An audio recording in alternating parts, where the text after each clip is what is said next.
He didn't start with money. He didn't start with connections. He didn't even start with language. He arrived late, late to opportunity, late to confidence, late to the world everyone else seemed to understand. While others spoke fluently, he stayed silent. While others navigated systems easily, he struggled to read them. He wasn't slow by choice. He was slow because he had to translate everything: words, culture, expectations, survival. His family had little. His future looked smaller. And when you grow up like that, you don't dream big first. You learn to endure first, to hold hunger quietly, to hide embarrassment, to survive being behind without anyone noticing. People don't clap for the ones who start late. They assume late means weak, late means incapable, late means finished. But Vijay Shekhar Sharma didn't accept that. He didn't catch up fast, he caught up relentlessly. This is not a story about speed.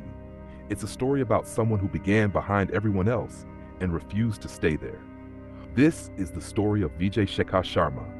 He came from a small town where ambition wasn't celebrated, it was questioned. Money was limited, education was a privilege, and English, the language of opportunity, felt like a locked door.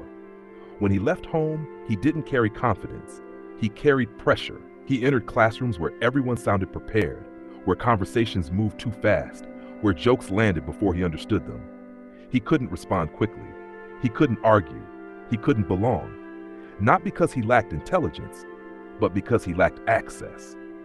Every sentence had to be decoded. Every exam felt like a trap. Every failure felt personal. He watched others move forward effortlessly while he stayed behind, trying to translate life in real time. Pride disappeared first, then comfort, then hope. But something else replaced it: stubbornness. The kind that doesn't speak loudly, doesn't demand sympathy, and doesn't ask for understanding.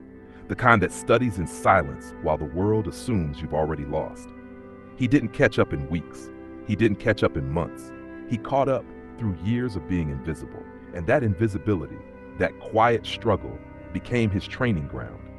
Because when you start late, you learn how to survive without momentum. And survival is the first skill of anyone who will eventually build something the world didn't expect. He didn't enter business with capital. He entered it with desperation. He borrowed what he could, saved what little he had, and started building small. Not because he believed he would win, but because staying powerless felt worse than failing. The first steps weren't glamorous. They were messy, unstable, built on long nights and fragile hope.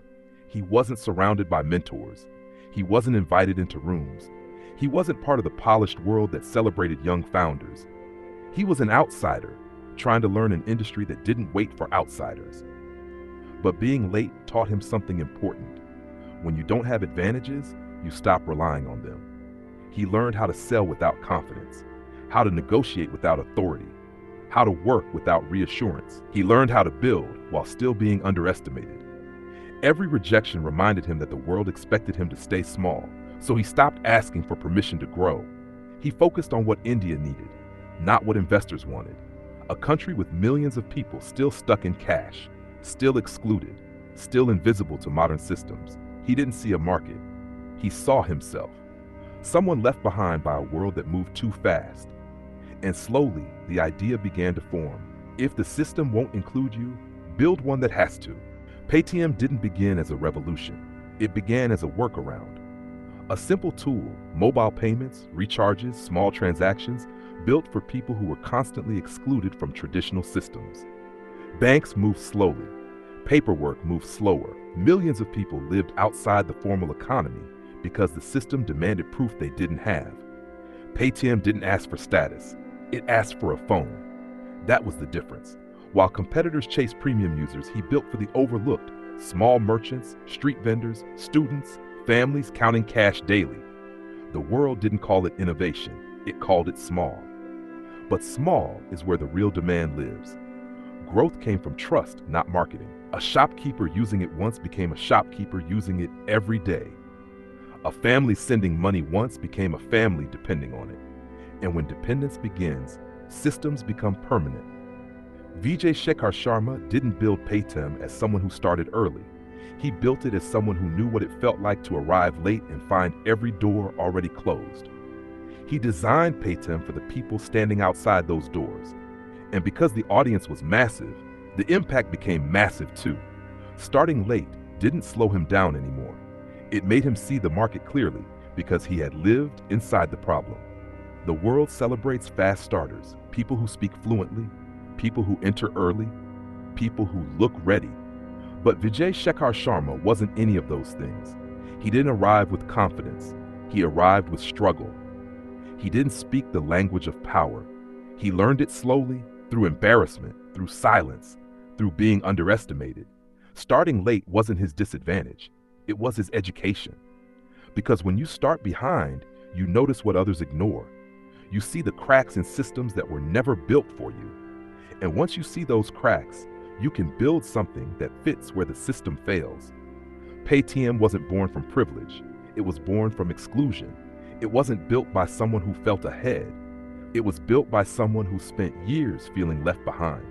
And that is why it worked. Because he didn't build for investors first. He built for the people who never had access to the future. He didn't catch up by moving faster. He caught up by refusing to stop. Starting late doesn't mean you lose.